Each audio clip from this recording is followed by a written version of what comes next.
রেন্টু, আমার বাসার ফোনে শেখ হাসিনার সরকার টেপ রেকর্ডার ফিট করিয়াছে, তাই বাসা হইতে ফোন করা ঠিক হইবে না। মধু, ও ফোন করিতে যাওয়া ছাড়া আজ আর বাইরে যাইবেন না। রেন্টু, না, আজ আর আমি বাইরে কোথাও যাইব না। আচ্ছা মধু, যদি বড় ধরনের লোভ বা টোপ প্রধানমন্ত্রী দেন, তাহা হইলে তো কেউ না কেউ আমাকে হত্যা করিতে রাজি হইতেও পারে। মধু, আরে না, কাহারও মাথা খারাপ হয় নাই। রেন্ট একখানি চিঠি লিখিয়া মধুকে দিল। মধু চিঠিটা নিয়ে চলিয়া গেল। এমন তাচ্ছিল্যতার সহিত সে চিঠিখানি লইল যে তাহাতে বুঝিতে অসুবিধা হইল না যে এই চিঠিখানির কোনোই মূল্য নাই, গুরুত্ব নাই। গত 10 দিন পলাতক থাকিবার সময় রেন্টুর কাপড় চোপড় সবই ময়লা হইয়া গিয়াছে। এইসব জামা কাপড় ধুইয়া পরিষ্কার করিয়া সঙ্গে লইয়া রাতের আধারে আবার পালাইয়া যাইবে। এই চিন্তা হইতেই কাপড় ধুইবার জন্য রেন্টু ছাদে উঠিল। সে ছোট বেলা হইতে নিজের কাপড় নিজেই ধুইয়া থাকে। কাপড় ধুইবার জন্য ছাদে একটা বিশেষ ব্যবস্থাও রহিয়াছে। রেন্টুদের বাসার ভৌগোলিক অবস্থান হইল বি কে দাস রোড, ঢাকা হইতে নারায়ণগঞ্জ যাইবার এক সময়ের মেইন রোড। এই বি কে দাস রোডের উত্তর পাশের 62 নং বাড়িটি রেন্টুদের। রাস্তার দক্ষিণের মহল্লার অন্যদের বাসা, দক্ষিণের এই সকল বাসার দক্ষিণের পিছনেই ঢাকার ঐতিহ্যবাহী বুড়িগঙ্গা নদী। বুড়িগঙ্গা নদীর তীর ঘেঁষিয়াই রেন্টুদের মহল্লা। বি কে দাস রোড হইতে বুড়িগঙ্গা নদী দেখা যায় না, বোঝাও যায় না যে ইহা নদীর কূল। রেন্টুর মনটা ভীষণ উতলা, উদ্বিগ্ন, উৎকণ্ঠিত হইয়া আছে। চারিদিক হইতে প্রধানমন্ত্রী শেখ হাসিনার নির্দেশে খুনি ঘাতকেরা রেন্টুকে হত্যা করিবার জন্য ঘিরিয়া ধরিয়াছে। ছাদে উঠিয়া রাস্তার দিকে যাইতেই সে দেখিল 2টি যুবক তাহাদের বাসার উল্টো দিকে দাঁড়াইয়া বাসার প্রতি তীক্ষ্ণ দৃষ্টি ফেলিয়া রাখিয়াছে। রেন্টু যুবক দুইটির চক্ষু এড়াইতে পারিল না, তাহারা তাহাকে দেখিয়া ফেলিল। 3টি মোটর সাইকেলে করিয়া 7 জন আরোহী রেন্টুদের বাসার সম্মুখে থামিল। প্রথম মোটর সাইকেলে 3 জন, দ্বিতীয় মোটর সাইকেলে 2 জন, তৃতীয় মোটর সাইকেলে 2 জন, মোট 7 জন আসিল। দণ্ডায়মান যুবক 2টি রাস্তার অপর পার হইতে মোটর সাইকেলের কাছে আসিয়া দাঁড়াইল। সকলে মিলিয়া কিছু একটা পরামর্শ করিতে লাগিল। এখনই বাসার ভিতরে ঢুকিয়া সবাইকে মারধর করিয়া সকলের সম্মুখে গুলি করিয়া রেন্টুকে হত্যা করিবে, না অপেক্ষা করিবে বাহিরে আসিলে তারপর হত্যা করিবে। তাহারা কি এই পরামর্শই করিল কিনা, তাহা জগৎশ্রেষ্ঠ মহান আল্লাহ তাআলা আর উহারা ভিন্ন কেহ ই জানিন না। রেন্টু চক্ষু অন্যদিকে ঘুরাইয়া পুনরায় ওই স্থানে ফিরাইলে দেখিল উক্ত স্থানে কেহই নাই। সকলেই উধাও। তাহারা গেল কোথায়? এদিক ওইদিক তাকাইল, না, কোথায়ও তাহাদের ছায়াও দেখা গেল না। মনের গভীরে আরো তোলপাড় শুরু হইল। রেন্টু প্রায় 2 ঘণ্টা ধরিয়া কাপড় ধুইল, গোসল করিল। তারপর 4 তলায় জোহরের নামাজ পড়িয়া 3 তলায় মায়ের কাছে বসিয়া দুপুরের খাবার খাইয়া মা কে বলিল, মা, আমি ভুলুদের দোকান হইতে একটি জরুরি ফোন করিয়া আসিতেছি। সূর্যদেব পূর্ব দিগন্ত হইতে দক্ষিণ কোণ ঘুরিয়া পশ্চিম দিগন্তে হেলিতেছে। রেন্ট নিচে নামিয়া গেটের ভিতরে থাকিয়াই কেবল মাথা বাহির করিয়া প্রথমে পশ্চিমে তারপর পূর্বে শেষে দক্ষিণের খুব ভালো করিয়া দেখিয়া বাহিরে আসিয়া পুনরায় দেখিল। না, কাহাকেও দেখা গেল না। তবে কি ইহা মনের ভুল হইতেই পারে? খুব ভালো করিয়া দেখা সত্ত্বেও কোন খুনি চোখে পড়িল না। রেন্টু রাস্তা পার হইয়া 9 নং বি কে দাস রোড মিনা ট্রেডার্স হলুদের সিমেন্টের দোকানে প্রবেশ করিল। কবি আব্দুল হাই শিকদারের সহিত রেন্টুর কথা হইয়াছিল। তিনি একটি দৈনিক পত্রিকায় ধারাবাহিকভাবে আমার ফাঁসি চাই গ্রন্থটি ছাপিবার ব্যবস্থা করিয়া দিবেন। রেন্টু ভাবিতেছে, তাহার আর সময় নাই।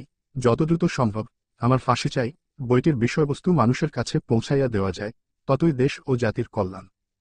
তাহার জীবন নির্বাপিত হইতে আর বেশি সময় বাকি নাই। টেলিফোন উঠাইয়া ডায়াল করিলে অপর প্রান্ত হইতে আব্দুল হাই শিকদার ধরিতেই রেন্টু আসসালামু আলাইকুম বলিয়াই কহিল, ছোটবেলায় বেঙ্গলি টু ইংলিশে পড়িয়াছিলাম, ডাক্তার আসিবার পূর্বেই রোগী মারা গিয়াছিল। এক্ষণে দেখিতেছি আমার ফাঁসি চাই গ্রন্থ পত্রিকায় ছাপাইবার আগেই লেখক নিহত হইবে। অথচ আপনি আমার ফাঁসি চাই গ্রন্থটি কোন পত্রিকায় এখনও ছাপাইতে পারিলেন না। এদিকে আমি যে কোন মুহূর্তে খুন হইয়া যাইব, খুনিরা আমার চতুপার্শ্ব ঘিরিয়া ফেলিয়াছে। তাড়াতাড়ি ছাপাইবার ব্যবস্থা করুন, অন্তত খুন হইবার আগে পত্রিকায় ছাপা হইয়াছে দেখিয়া মরি। কবি আব্দুল হাই শিকদার তার স্বভাবজাত ভঙ্গিমায় হাসিয়া কহিলেন, না, না, মরিবেন কেন? আমি তাহার আগেই পত্রিকায় আপনার বই ছাপাইব। রেন্টু কহিল, তাহা দেখিয়া যাওয়া আমার ভাগ্যে রহিয়াছে কিনা তাহা আল্লাহ পাকই বলিতে পারেন।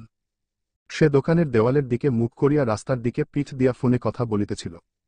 কবি আব্দুল হাই শিকদার কি বলিলেন বা কিছুই বলিলেন না, কিংবা ফোন রাখিয়া দিলেন। ইহা বুঝিবার কোনই সুযোগ রহিল না, অবকাশ থাকিল না। ঠাস ঠাস গুলির শব্দ হইল। দয়াময় পরম দয়ালু আল্লাহ পাক তাহার বান্দাকে বাঁচাইয়া রাখিতে চাহিলে কেহই সেই বান্দাকে হত্যা করিতে পারে না। দয়াময় আল্লাহ তাআলা তার বান্দার বাঁচিবার পথ খোলা রাখেন, উপায় উদ্ভাবন করিয়া রাখেন। আক্রান্ত বান্দাকে সকল প্রকার সিদ্ধান্ত দিয়া থাকেন। মুহূর্তের মধ্যে আল্লাহ পাক রেন্টুর ভিতরে এই চিন্তা ও বোধ জন্ম দিলেন, ইহারা খুনি।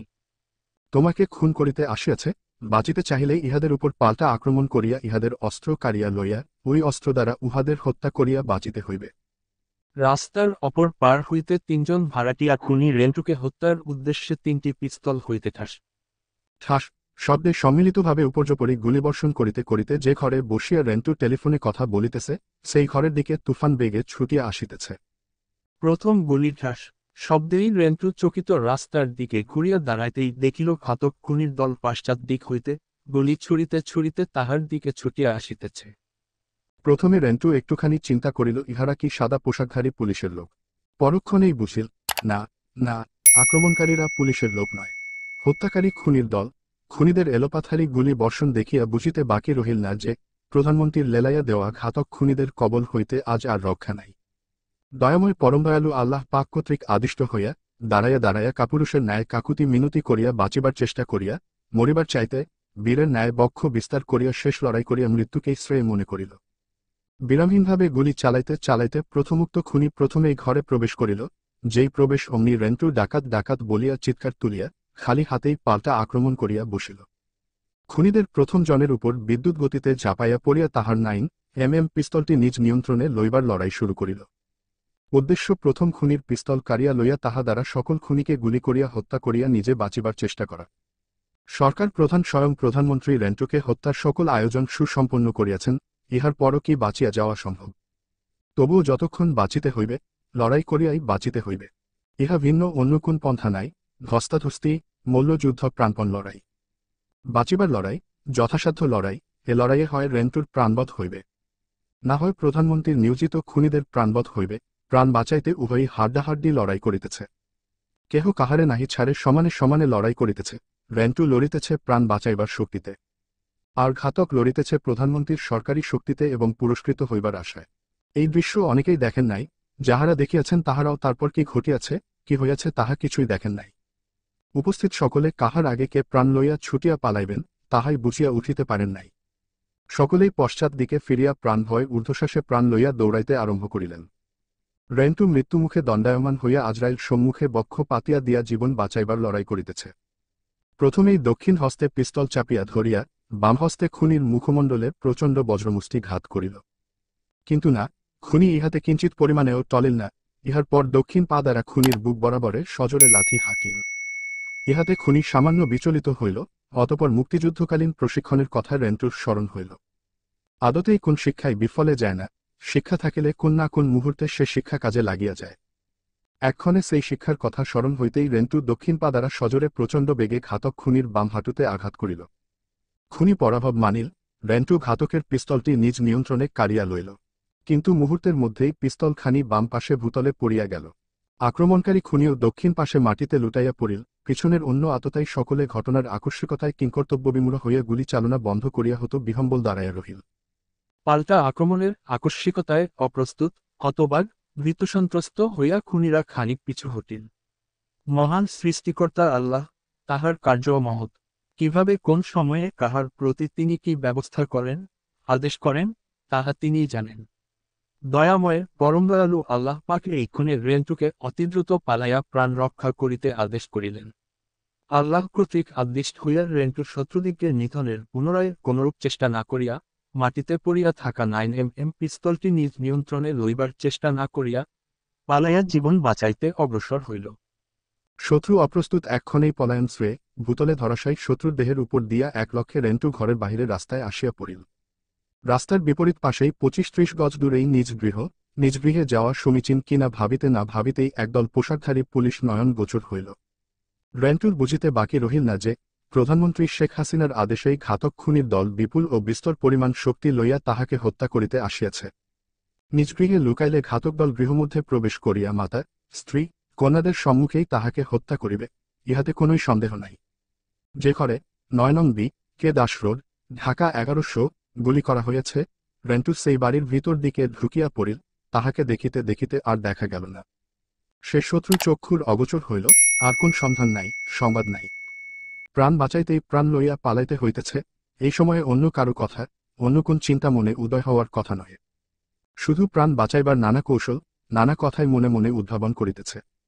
ঘাতক খুনিদের দ্বিতীয় দল, যাহাদের উপর রেন্টুর লাশ লইয়া গুম করার দায়িত্ব রহিয়াছে, তাহারা দুইখানি মাইক্রোবাস, একখানি পিকআপ ভ্যান লইয়া লাশ লইবার জন্য ঘটনাস্থলে হাজির হইল। পূর্ব হইতেই পোশাকধারী পুলিশ ও এস.আই এর লোকেরা ঘটনাস্থলে উপস্থিত ছিল। পুলিশ ও গোয়েন্দা সংস্থার এই সকল সদস্যগণ এইখানে একটি হত্যাকাণ্ড ঘটিবে, রেন্টুকে এইখানে হত্যা করা হইবে, ইহা জানিতে পারিয়াই এইখানে হাজির থাকিয়াছে। না, হত্যাকাণ্ড রহিত করিতে ইহারা এখানে হাজির হয় নাই। আক্রান্ত ব্যক্তির প্রাণ বাঁচাইবার জন্য হাজির হয় নাই। আবার হত্যাকারীদের প্রতিহত কিংবা গ্রেপ্তার করিতেও তাহারা এখানে হাজির হয় নাই। তাহারা সকলেই আসিয়াছে হত্যাকাণ্ড যাহাতে সুসম্পন্ন হয়, হত্যাকারীগণ হত্যাকাণ্ডের পর যাহাতে স্বাচ্ছন্দ্যে, নিশ্চিন্তে, নিরাপদে ঘটনাস্থল হইতে চলিয়া যাইতে পারে এবং খুনিরা যাহাতে নিহতের লাশ লইয়া গুম করিতে পারে। সর্বোপরি খুনের কোন আলামত বা চিহ্ন যাহাতে না থাকিতে পারে, সেই ব্যবস্থা করিতে, সেই আয়োজন করিতে।